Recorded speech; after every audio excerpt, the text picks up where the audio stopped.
여러분 안녕하세요. 이제 이번 수업은 좀 비상 상황에서 선생님이 이제 수업을 듣게 되는데요. 이게 이제 여러분들이 역사 원에 조선 전기의 이제 사림의 성장 여기까지 배운 것으로 현재 선생님은 알고 있는데, 이전에는 선생님은 역사 원에 그 모든 수업을 다 들은 것으로 수강을 한 것으로 선생님은 생각을 하고 있었는데, 거기에 맞춰가지고 선생님이 수업을 준비를 하다 보니까 역사 1에서 사림에서부터 조선 후기에 해당하는 부분에 대한 수업이 좀 준비가 되어 있지 않은 상황입니다. 그런데 지금 현재 이것을 다시 진행을 한다는 것은 분명히 무리가 있기 때문에, 일단 시험 범위는 역사 1의 세계사 파트에 해당하는 부분부터 시작을 해가지고서 이제 역사 2의 1단원에 해당되는 부분까지 일단 시험 범위로 먼저 설정을 해놓을게요. 그리고 바로 한국사 부분에서는 사림에서부터 그 다음에 조선 후기에 이르기까지의 상황에 대해서의 수업은 지금 당장 진행을 하지는 않겠습니다. 그것은 어떻게 할 거냐면, 시험이 다 끝나고 나서 바로 이제 방학을 하기 직전까지의 수업 기간 동안에 이것을 진행을 하도록 하겠습니다. 그러니까 그 점 명심해서 여러분들이 봐줄 수 있도록 하길 바랍니다. 자, 이렇게 오차가 있게 된 것을 좀 미안하게 생각합니다.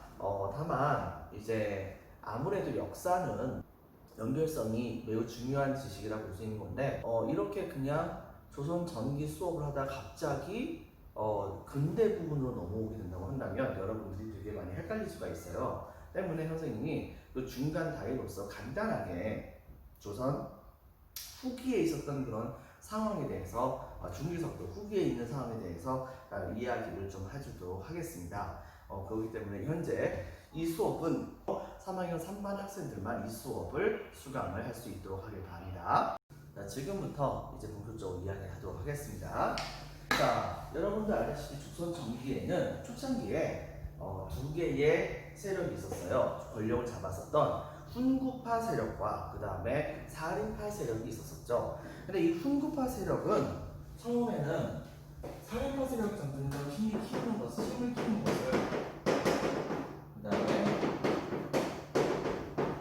이것을 굉장히 안 좋아했기 때문에 사림파에 대한 탄압을 하게 됩니다. 그것이 바로 이제 여러분들이 예전에 배웠었던 이른바 4대 사화라고 하는 거예요. 무, 갑자, 기묘, 울사, 사화. 자, 하지만 사실상 사림파는 훈구파에 대항을 하면서도 또한 이 사림파가 당대의 최고의 학자들이었었기 때문에 훈구파들은 사림파를 정치계에서는 탄압을 했는데 자기 자식을 가르치는 선생님으로서는 많이 쪼빙을 해요. 이렇게 하다 보니까 훈구파의 자식들이 상당수가 이 사림파식의 교육을 받게 되면서 나중엔 전부 다가 사림파 방식의 생각을 갖게 됩니다. 그 결과 자연스럽게 훈구파가 소멸을 하게 되죠. 그러면서 선조가 왕이 되었을 때 사실상 사림파만 완전히 권력을 차지하게 되는 상황이 벌어집니다. 요 중간, 근데 이제 문제가 뭐가 있게 되냐면, 당시에 바로 이 사림파에 해당하는 양반들의 숫자가 생각보다 되게 많이 있었다는 거예요. 무슨 말이냐면, 당시에 이 사림파의 경우에는 크게 보면 이제 제아의 굉장히 유명한 그런 대학자들이 조선 중기에 나오게 되죠. 바로 첫 번째는 퇴계 이황 선생, 우리 집회에 나오신 분이죠. 그 다음에 율곡 이희 선생과 같은 분이 나옵니다. 그 외에도 화담 서경덕이라든가 그 다음에 남명 조식과 같은 그런 사람들의 바로 제자들이 정계에 진출을 하게 돼요. 근데 이제 문제는 뭐냐? 현실적으로 봤을 때 상황이 이런 문제가 일어나게 된 거예요. 즉 양반이라고 하는 신분 자체는 원래 관직을 갖기 위해서 존재했던 신분입니다. 그러니까 관직을 갖지 않으면 의미가 없는 그런 신분이에요. 그런데 당시에 이 양반층들이 관직의 숫자보다 너무 많아진 겁니다. 사림파의 숫자가 실제 조선의 관직의 숫자보다 더 많아진 거예요. 이런 상황이 되다 보니까 이 사림파들은 각각 이 관직을 차지하기 위해서 치열하게 경쟁을 벌였는데, 이왕이면 혼자서 경쟁을 벌일 것보다는 비슷한 사람들끼리 뭉쳐가지고서 서로를 도우면서 경쟁을 하는 것이 훨씬 더 낫겠죠. 그때 당시에 그렇게 뭉칠 수 있는 끈은 같은 스승에게 수업을 들었다라고 하는 학연이라고 하는 것이 굉장히 컸습니다. 물론 혈연도 굉장히 컸지만요. 때문에 당시에는 어떤 상황이 벌어졌냐면 퇴계 이황 선생과 그 다음에 바로 이제 남명 조식이라든가 그 다음에 화단 서경덕의 제자들은 당시에 중앙정계로 올라가게 되면서 동인이라고 하는 세력을 구축을 하게 돼요. 즉 이 동인에는 요번에 주로 새롭게 이제 그 중앙정계에 진출했던 그런 살인파들을 일컬어서 대부분 다 보면은 이게 동인이라고 보면 됩니다. 근데 반대쪽으로 이쪽에는 서인이라고 하는 세력이 있게 돼요. 이 서인은 대체로는 기성 살인파에 해당하는 건 사람들이었는데 당시에 율곡 선생이 하나의 권력이 계속해서 독주를 하다 보면 나중에 그게 썩을 수가 있잖아요. 때문에 자신들의 제자들을 데리고서 바로 이 서인에 가담을 하게 됩니다. 그러면서 서인은 대체로 봤을 때 기성살인이자 이전부터 있었던 살인파이자 바로 율곡 선생의 제자들이 바로 이 서인에 가담하게 되는 상황이 벌어집니다. 이 둘은 나름대로 정책 대결을 펼쳐보면서 싸움 그 관직을 많이 차지하기 위해서 대결을 많이 하고 경쟁을 하는 모습을 보여주게 됐었죠. 근데 이것이 처음엔 잘 나갔단 말입니다. 나름대로 이러한 모습이 이른바 지금으로 따지면 정당에 해당하는 건데 이것이 서로가 서로를 비판하면서 국가를 올바른 방향으로 나갈 수 있는 그런 시스템을 구축할 수 있는 상황이었기 때문에 만약에 이 사건이 없었다고 한다면 어쩌면 조선조 선조 때의 우리나라의 역사와 문화가 굉장히 크게 꽃피었을지도 몰라요. 그런데 임진왜란이 터지게 됩니다. 일본 쪽에 있었던 도요토미 히데요시가 전국을 풍리한 다음에 명나라를 공격한다는 명분으로 조선을 침공하게 되죠. 이때 당시에 조선의 입장에서는 동인과 서인계통에 해당되는 그런 사신을 일본에다 보내가지고서 도요토미 히데요시가 쳐들어올 건지 안 쳐들어올 것인지를 보게 했는데 서로 경쟁을 하다 보니까 당시에 한쪽은 쳐들어온다, 또 한쪽은 안 쳐들어온다 이렇게 얘기를 했었던 거예요. 당시에 조정은 바로 안 쳐들어온다는 쪽으로 바로 이제 생각을 하게 되고 일본의 침공에 대해서 대비를 거의 하지 않았던 겁니다. 결과적으로 임진왜란이 터지고 나서 바로 조선은 하염없이 밀리게 됩니다. 탄군대 전투에서 패배하면서 중앙군이 소멸하게 되고 그리고 당시에 서울이 뺏기고 평양도 뺏기며 임금은 이때 당시에 의주로 도망가가지고 의주는 국경선에 있는데요. 의주에서 나 살려고 명나라로 도망가겠다라고 그렇게 얘기하는 것을 신하들이 전부 다 뜯어 말리는 그런 상황이었습니다. 그런데 여러분들 잘 알다시피 이때 당시에 우리의 그 형님이죠. 바로 우리 순신이 형님. 이 순신이 형님께서 거북선을 타고서 남해안 쪽에 일본이 쳐들어오는데 바로 일본군에게 보급을 하는 보급 품선들을 전부 싹 다 불태워버려요. 그리고 절대로 일본의 배들이 한도 조선을 넘어오지 못하도록 하는 조치를 열심히 취하게 됩니다. 이렇게 하다 보니까 서울과 평양까지 점령했었던 일본군이긴 하지만 보급품이 올라오지 않으니까 더 이상 전진을 하지 못했던 거예요. 근데 거기다 더불어서 우리나라의 여러 의병들이 일본군이 더 이상 움직이지 못하게 되자 이제 드디어 정신 차리고서 우리 고장을 지키겠다고 사방팔방에서 이른바 의병을 일으켜가지고 게릴라식으로 일본군을 엄청나게 괴롭히게 됩니다. 이렇게 되기 때문에 일본군이 초창기의 승전을 계속해서 이어나가지 못하는 상황에서 전쟁이 우리나라 안에서만 끝나면 좋겠다 생각했었던 명나라가 우리나라를 도와준다는 명분으로 5만 명이 넘는 그런 군대를 동원해서 조선을 도와주러 출동을 합니다. 이 결과 순식간에 평양을 다시 되찾고 수복하고 그 다음에 한양도 역시 수복을 하죠. 하지만 벽제관 전투라고 하는 전투에서 패배한 다음에 명나라도 더 이상 나머지 남쪽 지역을 장악을 하지 못하는 그런 상황에서 약 3년 동안에 걸친 이른바 평화의 기간이 있었습니다. 하지만은 이 기간 동안에 이순신 장군은 모함을 받아서 백의종군하는 그런 사건을 당하기도 했었죠. 하지만 이제 3년 동안의 그 평화 교섭이 사실상 서로가 요구하는 것이 맞지 않아가지고서 실패를 하게 되었고 다시 한번 일본은 대규모로 조선을 침공하죠. 이걸 이제 다른 말로는 정유재란이라고 하는데 결과적으로는 조선의 서울도 점령도 하지도 못하는 그런 상황이 되게 됩니다. 최종적으로 결과적으로 어떻게 벌어졌느냐 바로 조선 침공을 명했었던 도요토미 히데요시가 죽게 되자 더 이상 조선에서의 무의미한 싸움은 의미가 없다고 생각했던 일본은 바로 후퇴를 결정하게 됩니다. 하지만 후퇴하는 일본군을 그냥 냅둘 우리의 순신이 형님이 아니시죠. 그래가지고서 열심히 노량해선에서 그들과 맞서 싸우시다가 이때 당시에 많은 일본 분들을 물속에 가라앉히긴 했지만 본인도 돌아가셨습니다. 그 일이 있은 다음에 몇 번 더 싸움이 있었으나 어쨌든 간에 최종적으로 일본군은 상당수가 궁으로 이제 다시 돌아가게 되었고 조명연합군은 그때 당시에 일본에게 승리하게 됩니다. 하지만 문제는 뭐냐? 조선도 완전히 피폐했었고 명나라도 도와주느라고 피폐했었어요. 근데 바로 그 틈을 타가지고서 만주 지역에 지난 시간에 배웠었죠? 바로 누르하치라고 하는 사람이 후금이라는 나라를 세우게 됩니다. 후금이라는 나라를 세운 다음에 조선을 압박을 하게 되자 선조의 다음 때 임금이었었던 광해군은 이것을 좀 뭐라고 할까, 후금에게 윗보이면 안 된다고 생각을 했던 거예요. 그래가지고 광해군은 명나라의 요청을 받아들여서 군대를 파병을 그렇지만은 이 군대가 요동반도에서 바로 후금의 군대와 일부러 싸우지 않고 항복을 하는 모습을 보여주게 된 거예요. 결과적으로 어떤 일이 벌어졌냐? 명나라의 요구를 받아서 군대를 파병을 했고, 그 다음에 그 군대가 후금과 싸우지 않게 되면서 후금과 그 다음에 명나라 둘 다에게 신의를 저버리지 않게 되는 환상의 줄타기 외교를 했던 것이죠. 그런데 이제 문제는 뭐냐? 조선은 성리학의 나라입니다. 유학의 나라예요. 유교에서 가장 중요시 여기는 덕목 중에 하나가 바로 의리입니다. 그런데 명나라가 임진왜란때 우리나라를 도와줬는데 조선은 사실상 속임수로 도와주는 척만 했을 뿐이잖아요.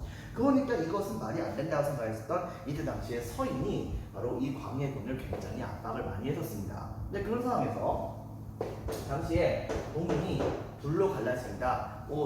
둘로 갈라진 이유에 대해서 더 자세하게 설명하고 싶지만 좀 시간이 없어서 나중에 여러분들이 한번 찾아봐요. 바로 동인이 갈라지게 되면서 서인에 대해서 서인에게 좀 더 강한 모습을 보여줘야 한다, 강경한 모습을 보여줘야 한다라고 하는 것을 주장했었던 이른바 유빈과, 그 다음에 왜 그러냐, 서인도 어느 정도 좀 인정을 해주고 같이 국가를 이끌고 나가야 된다라고 하는 것을 주장했었던 남인으로 연락이 있었던 상황이었는데, 그런데 이때 당시에 이 광해군은 북인과 굉장히 친했었습니다. 그런데 문제는 뭐냐? 당시에 광해군은 치명적인 정통성의 하자가 하나 있었어요. 그것은 바로 무엇이냐?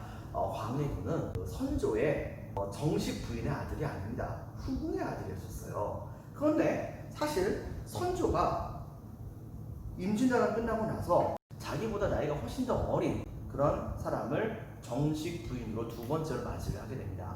그리고 제일 중요한 것은 그 둘 사이에서 아이까지 태어났었어요. 바로 이때 당시에 광해군보다도 나이가 어렸었던 선조의 정식 부인을 뭐라고 부르냐면 임목대비라고 합니다. 그리고 그때 당시에 태어났던 그 아이를 영창대군이라고 하는데, 정식 부인에게서부터 나온 자식이다 보니까 이때 당시에 강력한 왕위 후보자였었겠죠. 하지만은 광해군보다 엄청 어렸기 때문에, 또한 몇 살 되지 않은 상황에서 선조가 돌아가신 상황이 됐기 때문에 이때 당시에 광해군은 운 좋게 왕위를 계승할 수가 있었던 겁니다. 하지만 영창대군이 계속해서 살아있는 상황에서 이 서인들은 중간중간에 바로 이 광해군을 몰아내고 영창대군을 왕위로 세우려고 하는 음모를 많이 꾸미게 됐었어요. 바로 이런 음모를 애당초에 차단하고자 당시에 광해군은 북인과 같이 손을 잡고서 첫 번째 양어머니였었던 임목대비를 궁궐에다가 유폐, 즉 가둬버리고, 자신의 배다른 동생이었었던 아직까지 나이가 어렸던 작은 어린아이에 불과했었던 영창대군을 바로 죽이는 만행을 저지르게 됩니다.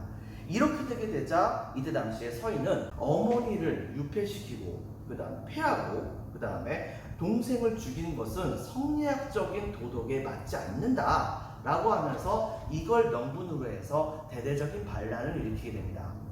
여러분들, 이렇게 반란을 일으키게 되면서 광해군이 쫓겨나게 되죠.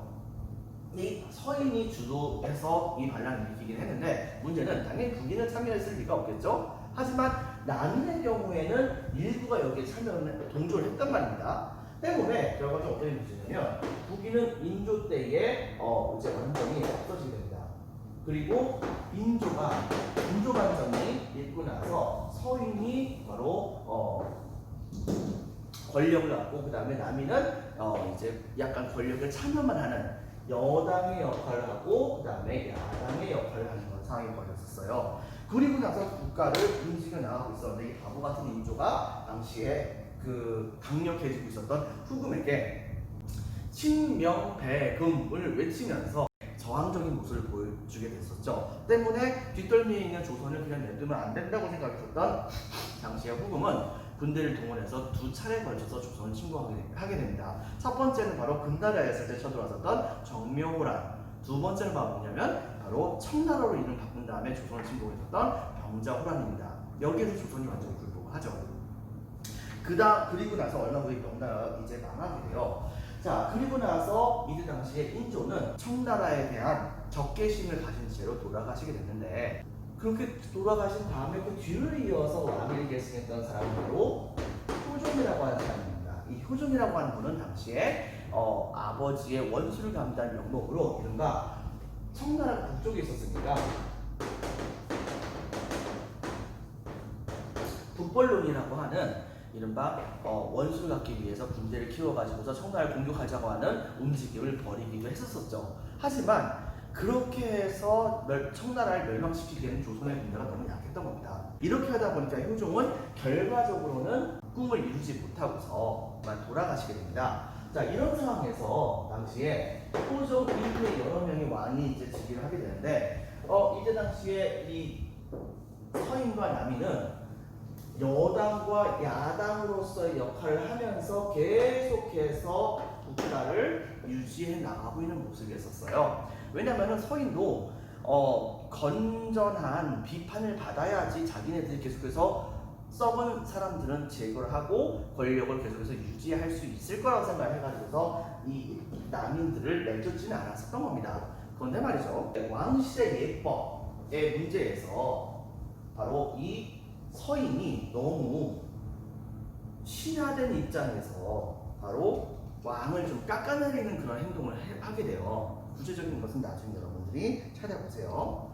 이렇게 행동하게 되자 이것 때문에 열받았었던 이때 당시에 왕실이 서인을 실각을 시킵니다. 권력을 뺏어버려요. 그리고 대신에 남인이 권력을 갖게 조치를 취하게 됩니다. 이른바 이제 예속 논쟁이라고 얘기를 하는데, 이렇게 되게 됩니다. 그래서 이쪽이 이번엔 여당이 되고 이쪽이 이때는 야당이 되는 그런 상황이 벌어졌어요. 자, 그런데 여당에 해당됐었던 남인은 숙종이라고 하는 왕위를 계승하게 됐을 때 이 숙종에게 굉장히 좀 뭐라고 할까, 약간 좀 오만방자하게 행동을 했었던 것이 있었던 거예요. 근데 숙종의 입장에서는 남들은 신하를 생각해 주는데 이 신하를 생각해 주는 것 자체를 너무 당연하게 여기니까 열받아가지고 어떻게 했냐면은 당시에 남인을 대거 내쫓아버리고, 그리고 나서 바로 서인을 대거 등용하는 모습을 보여줬거든요. 근데 이제 문제가 뭐였었냐면, 남인은 나름대로 서인을 생각을 해줘가지고 옛날 자기네들이 야당이었을 때에, 즉 작은 부동당이었을 때의 시절을 생각을 해가지고서 서인을 일부 정계에 남겨줬었어요. 근데 요때쯤에 서인은 숙종에 의해서 권력을 차지했을 때 그때 무슨 생각을 했었냐면, 남인들을 없애야지 자기네들이 계속해서 권력을 차지할 수 있을 거라고 생각했던 겁니다. 그래가지고서 어떻게 했냐면은 정권이 바뀔 때에 남인들을 대거 죽이는 사태를 벌이게 됩니다. 그리고 나서 완전히 바로 이 서인이 권력을 장악을 하는 사태가 벌어졌던 거죠.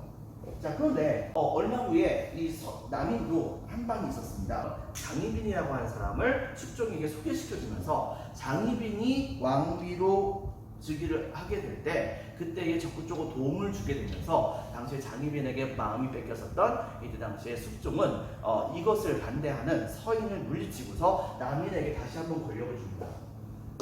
남인에게 다시 한번 권력을 주게 되면서 당시에 이때 당시에 이 남인은 권력을 완전히 차지하게 돼요. 확실하게 갖게 됐죠. 근데 문제는 뭐냐? 이렇게 하니까 이때 당시에 남인도 옛날 생각을 하게 된 거예요. 그래가지고 어떻게 했냐면은 서인을 대거 죽여버립니다. 그런데 이제 문제는 뭐냐? 장희빈이 이번에 또 왕비의 자리에서 쫓겨나게 돼요. 그러면서 장희빈을 주둔했었던 남인도 같이 쫓겨나게 됩니다. 근데 바로 그때 당시에 그 숙종의 분노에 바로 이 서인들이 대거 편성해가지고 서인들이 다시 한번 권력을 차지하게 되면서, 그러면서 이때 당시에 남인은 거의 정계에서 쫓겨나는 상태가 벌어지게 됐어요. 근데 여기서 이제 문제가 하나 생깁니다.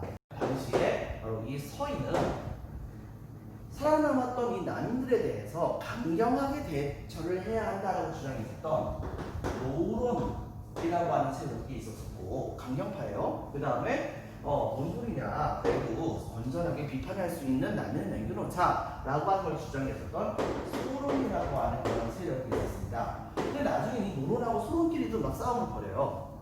그러다가 나중에 노론이 승리를 하거든요, 여러분들. 그런데 노론이 승리를 하는 과정 중에서 이때 당시에 왕위를 누가 계승하게 됐냐면 바로 한참 후에 이제 영조가 왕위를 계승하게 됩니다. 숙종 다음에 경종 다음에 그 다음에 영조예요. 영조는 우리나라 역사상 두 번째로 오랫동안 왕위를 계승했던 분이라고 합니다. 확인할 수 있는 사람들 중에서. 그리고 굉장히 오랫동안 살았던 분이에요.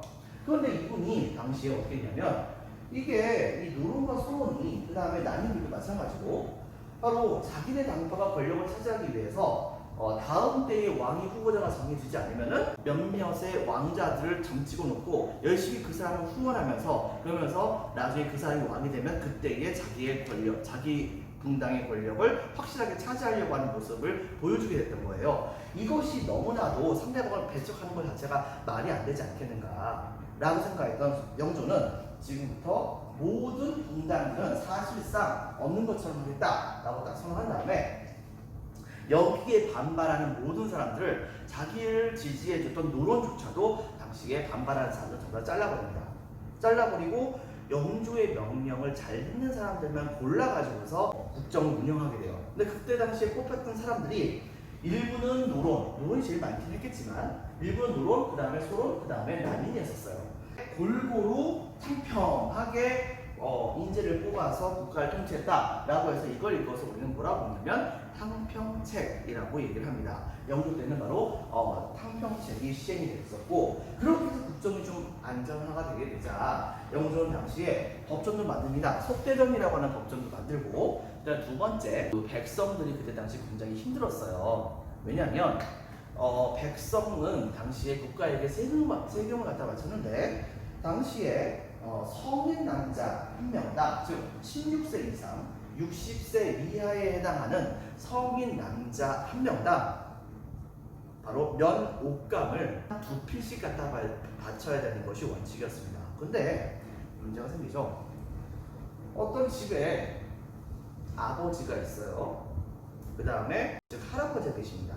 그 다음 당연히 손자가 있겠죠? 여러분들? 그때 당시 아이들은 보통 한 10명씩은 낳습니까? 그러니까 그때 당시에 한 반 정도가 남자애들이라고 한다면 물론 어렸을 때 되게 많이 죽긴 했겠지만 그렇다고 한다면 그들이 전부 다 자랐을 때 어떤 일이 벌어지게 되냐면 그들 중에서 상당수는 전부 다가 바로 이 분토를 내야 되는 겁니다. 그렇다고 한다면 그 집안의 어머니는 자 5명의 자식을 두고 5명의 남자 아이들을 두고 그 다음에 자기 남편하고 시아버지가 있어요. 이 사람들 분포를 혼자서 마련해야 되는 겁니다. 도대체 몇 필이 필요한 거예요? 무려 14필이나 필요하죠. 바로 이 14필이나 필요한데 근데 이것을 구하는 것이 그다지 쉬운 것이 아니었단 말입니다. 때문에 백성들이 이 엄청난 부담 때문에 허덕이고 있었을 때 영조는 바로 균역법이라고 하는 법을 강제적으로 시행을 해서 백성들의 부담을 2분의 1로 줄입니다. 바로 반으로 줄여가지고서 백성들에게 바로 이제 그 군포를 두 필에서 한 필로만 제출하게 조치를 취해줬죠. 이렇게 계획 정책을 펼쳤던 영조지만 영조의 아들이었던 사도세자의 죽음을 맞이하게 됩니다. 이 사도세자가 이 당파 싸움의 희생양으로서 이를 죽게 되었다고 볼 수 있겠죠. 하지만 역적죄로 죽긴 했는데 영조는 당시에 사도세자의 첫 번째 아들을 사도세자가 아닌 바로 이미 죽었었던 옛날 다른 자기 아들의 바로 양자로 입적을 시켜요. 그렇게 해가지고서 이때 당시에 사도세자의 아들이 영조의 뒤를 이어서 왕위를 계승하게 됩니다. 이 사람이 바로 정조입니다. 이 정조는 자기는 사실 공부를 했던 게 왜 공부했냐면 살라고 공부했어요. 왜냐? 당시에 노론도 그렇고 소론도 나뉘면 안 건데 노론과 소론과 같은 건 사람들은 정조가 바로 특히 노론의 경우에는 바로 이 정조의 아버지인 사도세자를 모함을 해가지고서 죽인 거나 마찬가지의 사람들이 있었거든요. 때문에 노론의 입장에서는 그 사도세자의 아들이 왕이 되면 자기들은 죽은 목숨이다 뭐 이렇게 생각을 한 거예요. 그래가지고서 이 정조가 왕위를 계승하는 것을 끝까지 반대했는데, 하지만은 영조는 자기 사도세자의 생각을 해가지고서 정조를 폐하는 것을 거부합니다. 그렇게 되면서 이 정조는 바로 이 사람들에게도 자기가 엄청나게 바로 군왕의 자질이 있는 사람이다라고 하는 것을 실질적으로 증명을 했어요. 그럼 증명할 수 있는 가장 좋은 방법은 바로 무엇이냐? 첫 번째는 바로 성리학입니다.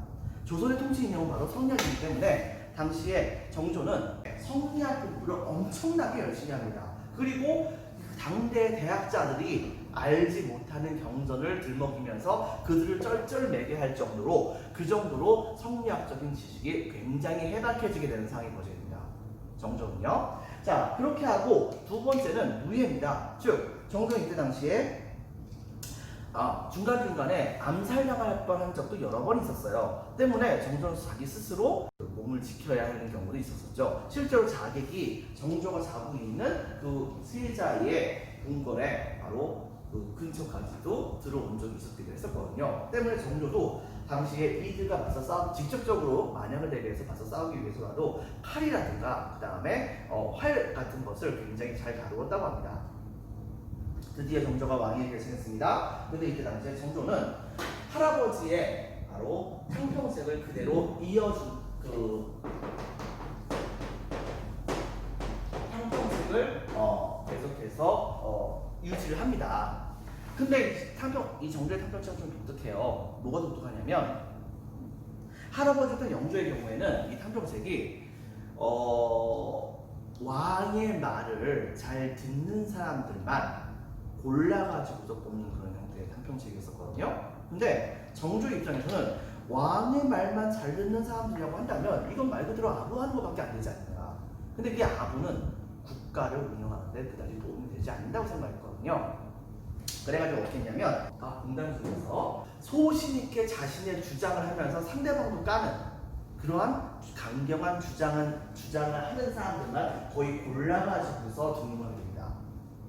여러분 생각해보세요. 서로 상대방을 되게 싫어하는 사람들이 한 자리에 모인 거예요. 그러니 그 자리는 언제나 굉장히 시끄럽지 않겠습니까? 여러분들. 그런데 당시에 정조는 어떻게 했냐면 당시에 노론이든 소론이든 혹은 남이든 간에 상관없이 막 강경한 주장을 하면 그 강경한 주장 중에서 자기가 생각했을 때 이것은 맞는 얘기네, 맞는 시각이네 라고 생각하는 것만 골라서 쏙쏙 수용을 합니다. 그런데 상대방을 막 까거나 아니면은 이때 당시에 상대방을 완전히 배척을 하는 그런 형태의 모습 혹은 있다고 한다면 당시에 조선의 통치 이념이었던 성리학적인 원리를 들먹이면서 그러면서 그런 주장을 했던 사람에게 너는 성리학적으로 생각하지 않은 놈이니까 그렇게 얘기하면 안 된다라고 하는 식으로 막 꾸짖을 정도로, 그 정도로 이때 당시에 정조가 굉장히 뛰어난 이제 성리학적인 실력을 갖추고 있었던 겁니다. 여러분들 그렇게 해가지고서 이들이 정조에게 함부로 말을 하지 못하게 되는 그런 상태를 만들어 놓은 다음에 그 다음에 왕권을 강화시키기 위해서 첫 번째 장용영이라고 하는 직속 군대를 만듭니다. 이것을 이제 서양으로 따져본다고 한다면 바로 상비군에 해당된다라고도 얘기할 수가 있을 거예요. 그리고 두 번째는 바로 규장각이라고 하는 관청을 만들어 가지고서 정조의 여러 가지 정책을 만드는 데에 도움을 주는 바로 싱크탱크, 정책을 연구하는 정책 연구 기관을 만들게 됐던 것입니다. 그리고 세 번째는 정조는 옛날 세종대왕이 그렇게 했던 것처럼 나중에 자기가 나이 많이 먹게 된다고 한다면 자기 자식에게 자기 자리를 물려주고 자기는 바로 상왕으로서 생활을 하려고 생각했었던 것 같아요. 그래서 그런 것일까요? 당시에 정조는 수원 화성을 만든 다음에 거기에서 있으면서 이제 자기의 아들을 돌봐주려고 했었습니다. 근데 문제는 뭐냐? 아들이 태어나지 않은 거예요. 나중에 궁녀 출신의 후궁하고 사이에서 아이가 한 명이 태어납니다. 근데 문제는 뭐냐? 그 아이를 바로 태자로 삼았었는데 근데 그 태자가 금방 어릴 때 죽게 됩니다. 세자로 삼았었는데 금방 어릴 때 죽게 돼요. 이렇게 되게 되자 정말 시름이 잠겨 있다가 나중에 가서 또 다른 신하의 딸과 같이 그 사람이 이제 후궁을 취해가지고 그래가지고 그 둘 사이에서 아들을 낳게 됩니다.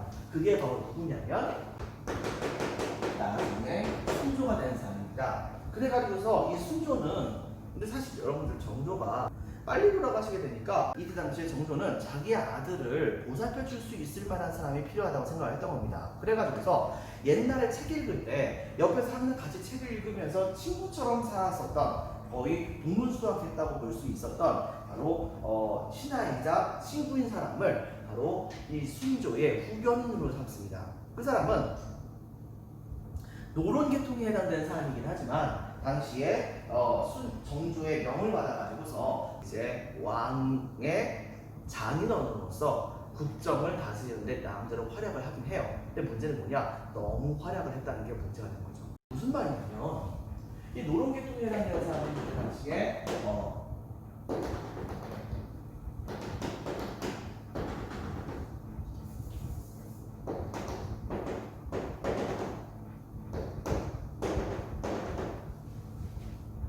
그 중에서도 이제 세도가 있었던 안동 김씨 김종순 바로 안동 김씨가 권력을 차지했던 겁니다. 노론 계통에 해당됐었던 안동 김씨가 이 사람은 권력을 차지한 다음에 국가의 고위관직들은 전부 다 바로 이 안동 김씨가 차지한다.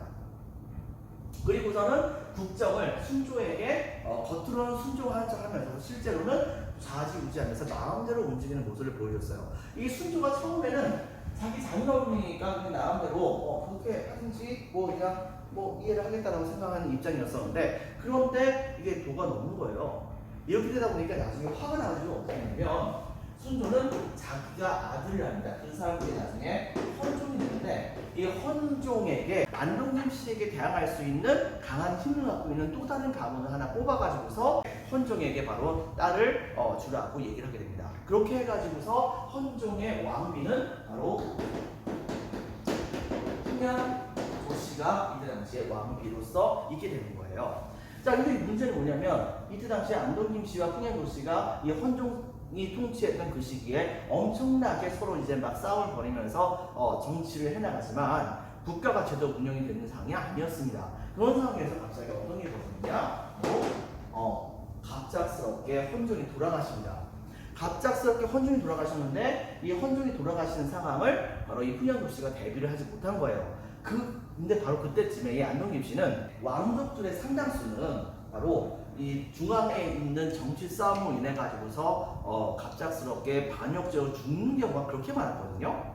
그래가지고서 그때 당시에 반역죄로 죽었던 어떤 한 왕족의 바로 아들은 아예 중앙 정치에 관심을 끌어가지고 아주 깊은 산골에 들어가다가 나중에 강화도까지 가요. 강화도에 가가지고 거기에서 나무꾼 생활까지 하게 됩니다. 나무꾼 생활을 하게 되면서 그러면서 거기 동네 처녀와 같이 잘 살아보려고 하는 모습을 보여주고 있었는데 그런데 갑자기 안동 김씨가 그 사람을 찾아낸 겁니다. 그래가지고서 한낱 나무꾼에 불과했었던 왕족을 당시에 조선의 왕으로 세워요.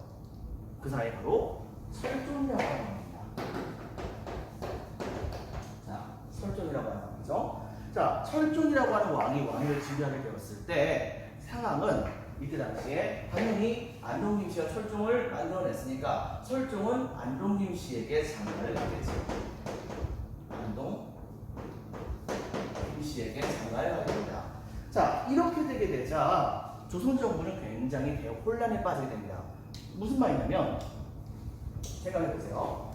안동 김씨와 풍양조씨와 안동 김씨 이렇게 세대에 걸쳐 가지고서 국가를 특정 가문이 좌지우지하는 상황이 벌어지는 거예요. 이들을 일컬어서 우리는 세도가라고 얘기를 하고 이때 당시에 그것 때문에 이루어졌었던 그런 세도 정치를 우리는 세도 정치라고 얘기를 하게 되는데, 자, 세도 정치라고 얘기를 하게 되는데.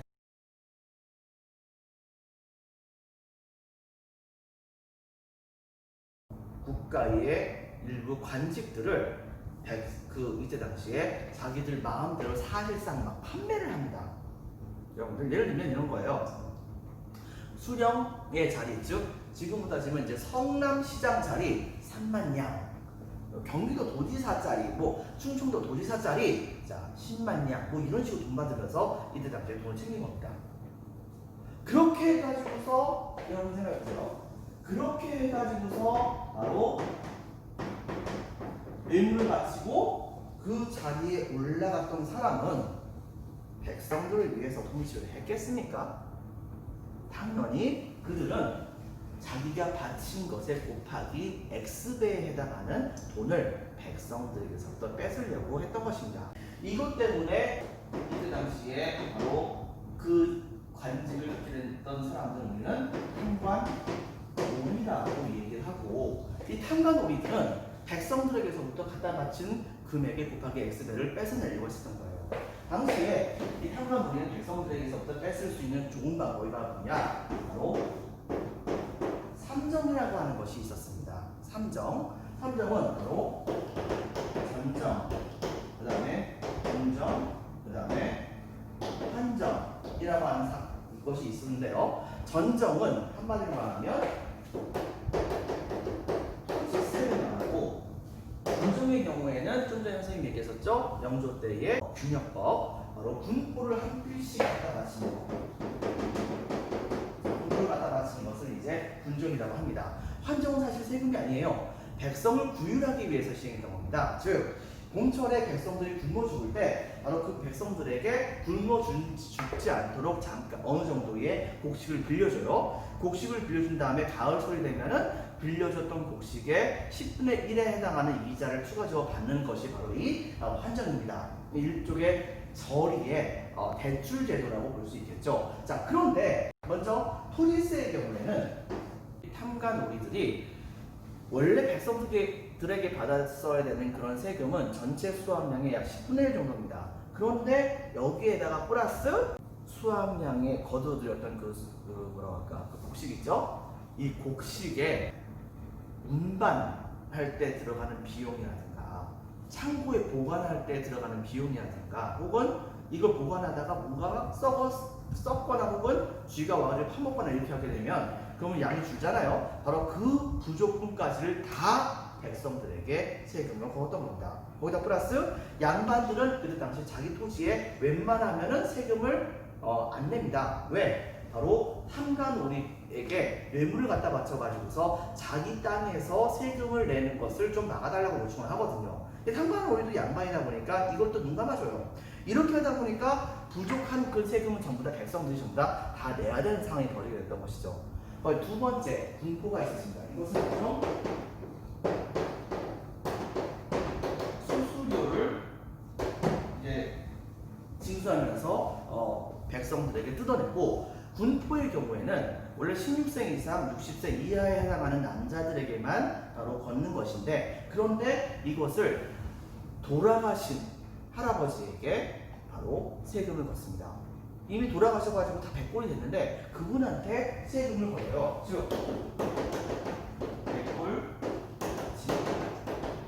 자, 그 다음에 이거 말고 깐난쟁이 애기한테는 세금 안 걷잖아요. 근데 어저께 깐난쟁이 애기가 태어났는데 걔가 남자애라고 바로 그 깐난쟁이 애기에게 세금을 걷습니다. 이걸 읽어서 보면 황구천장입니다.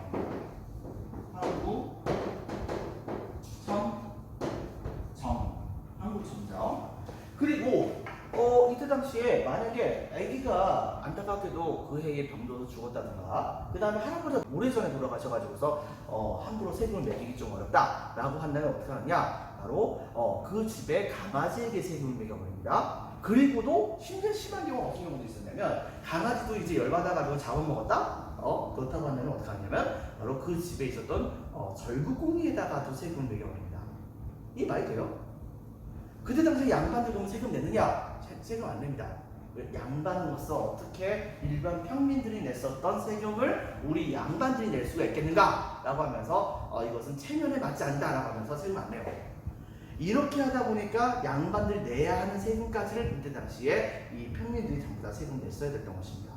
여러분들, 자, 이렇게 하다 보니까 굉장히 살기 힘들죠. 거기다 플러스 이것 때문에 안 되겠다 싶어가지고 도망을 가면, 그러면은 바로 도망간 사람의 친척에게 쫓아가가지고 세금을 받습니다.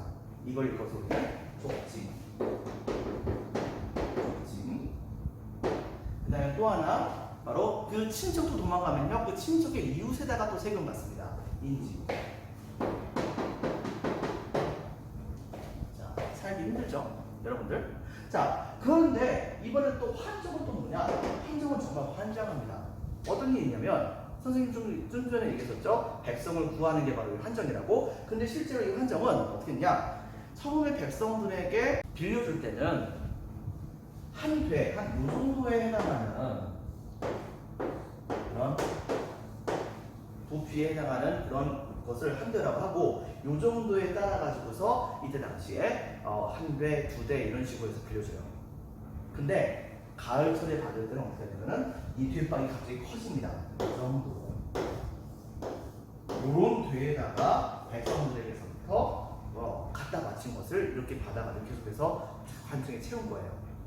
거기다가 10분의 1에 해당하는 이자를 강제로 받아먹기 위해서 필요가 없는 백성들에게도 다 나눠줍니다. 그래도 이 정도는 신사였어요. 어떤 경우도 있냐면, 이제 쌀을 이제 퍼가지고서 줬는데 알고 봤더니 쌀의 반이 썩었거나 아니면은 모래가 있는 경우가 많았습니다. 이것을 읽어서 우리가 뭐라고 하냐면, 굳이 안 써놨는데 반백이라고. 그리고 이 반백이라고 하는 것도 그나마 좀 신사적인 거였어요. 왜? 주기라도 했으니까. 어떤 경우에는 봄철에 백성들에게 줘야 하는데 이것을 주지 않고 그냥 줬다고 치고 장부에다 적기만 합니다. 이것을 읽어서 우리는 허유라고 합니다.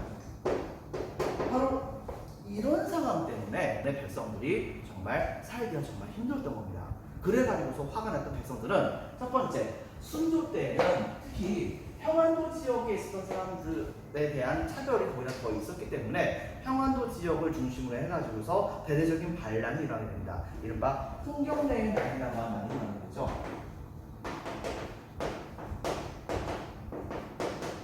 풍경내의 난이라고 하는 난이 일어나서 순조를 괴롭혔고, 그리고 철종 때는 진주 지역에 수많은 백성들이 관청을 찾아가서 제발 이번에 좀 세금 좀 들고 나가 주세요 라고 요청을 했는데, 지방관이 어떻게 했냐면 그 요청을 하러 온 대표자를 군장을 때려버립니다. 그러자 여기에 열받았던 진주 지역에 관청에 왔었던 수만 명이 넘는 백성들이 관할을 습격을 하고 다 불태우고 거기에 있었던 모든 곡식들을 약탈해가는 그런 사건이 벌어지게 돼요. 이걸 읽어서 우리는 임술농민봉기라고 하는데, 문제는 진주라는 곳이 굉장히 큰 곳이었거든요. 근데 거기에서 그런 사건이 딱 터지게 되자 각 지역에 있는 똑같은 괴롭힘을 당하고 있었던 백성들이 진주에서 들고 일어났대. 이게 성공했대. 그럼 우리도 들고 일어날까? 라고 하면서 각 지역에서 한꺼번에 다 반란을 일으키는 사건이 벌어지게 됩니다. 이른바 이것을 바로 임술농민봉기라고 합니다. 임술년에 일어났었던 농민봉기라고 해서 임술농민봉기라고 해요.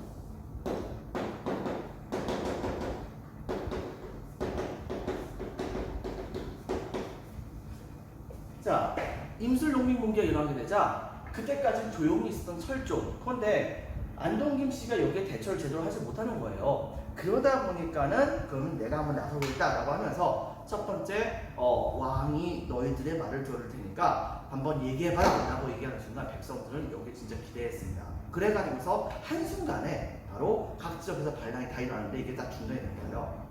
그리고서 삼정 이정천이라고 하는 관청을 만들어 가지고서 백성들의 요구사항을 열심히 전부 다 수용을 하게 됐죠. 근데 문제는 뭐냐? 백성들이 정부를 너무 믿은 겁니다.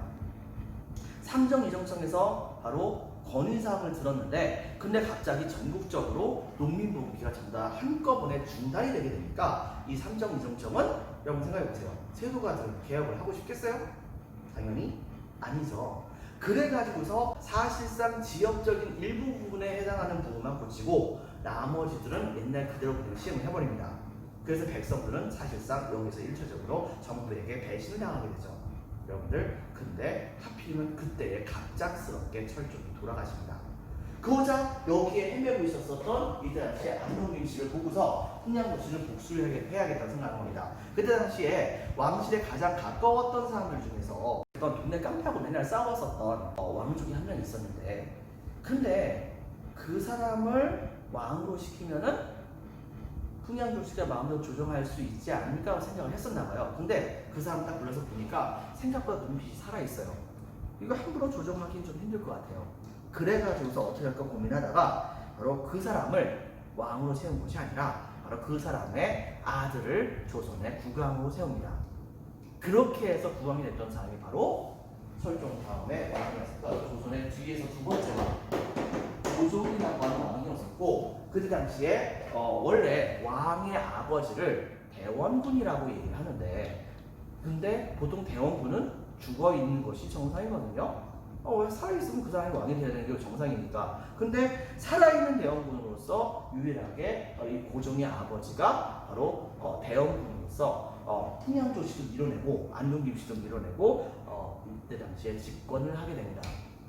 그 사람이 여러분들 잘 알고 있는 흥선대원군 이하응이라고 하는 사람이에요. 이거 다음 얘기는 다음 시간에 또 나오게 됩니다. 3학년 3반 학생들 이걸 반드시 꼭 봐주기 바라고, 나머지 조선시대의 흐름에 대해서 잘 모르겠는 학생들도 이것도 한번 봐주면은 여러분들이 이해하기 좀 더 좋을 것 같습니다. 자, 오늘은 여기까지 하겠습니다. 감사합니다.